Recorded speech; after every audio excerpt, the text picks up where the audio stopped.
भोंदू अशोक खरातचा मुक्काम पोलीस कोठडीतच. खरातला 3 दिवसांची पोलीस कोठडी. 7व्या गुन्ह्यात नाशिक न्यायालयानं सुनावली कोठडी.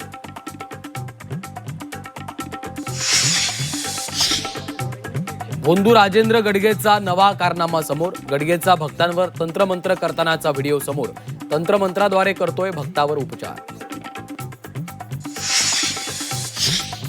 रिक्षा चालकांना मराठी सक्तीचा निर्णय पुढे ढकलला जाणार. मुदतवाढ देण्यासाठी सरकार सकारात्मक. रिक्षा टॅक्सी चालकांना किती मुदत मिळणार उद्याच्या बैठकीनंतर कळणार. घाटकोपरमध्ये पोलीस ठाण्यासमोर किरीट सोमय्यांचा ठिय्या. अल्पवयीन मुलींच्या प्रकरणात नातेवाईकांवर गुन्हा दाखल केल्यानं संताप.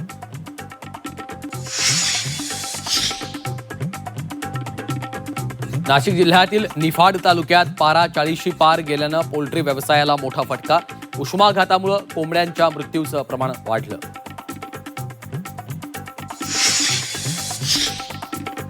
अकोला बुलढाण्यात शाळकरी मुलांची अग्निपरीक्षा. 40 अंशांहून अधिक तापमानात शिष्यवृत्ती परीक्षा. उष्णतेच्या झळांनी विद्यार्थ्यांचे हाल. पालकांचा तीव्र संताप.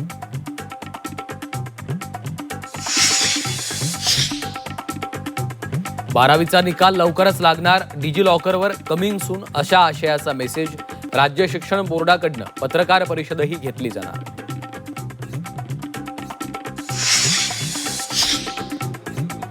नक्षलवाद्यांकडून सरकार आणि पोलिसांना आव्हान. सशस्त्र नक्षलवाद सुरू ठेवणार असल्याची पत्रकं गडचिरोलीत फेकली. आत्मसमर्पण धोरणावर पत्रकातून टीका.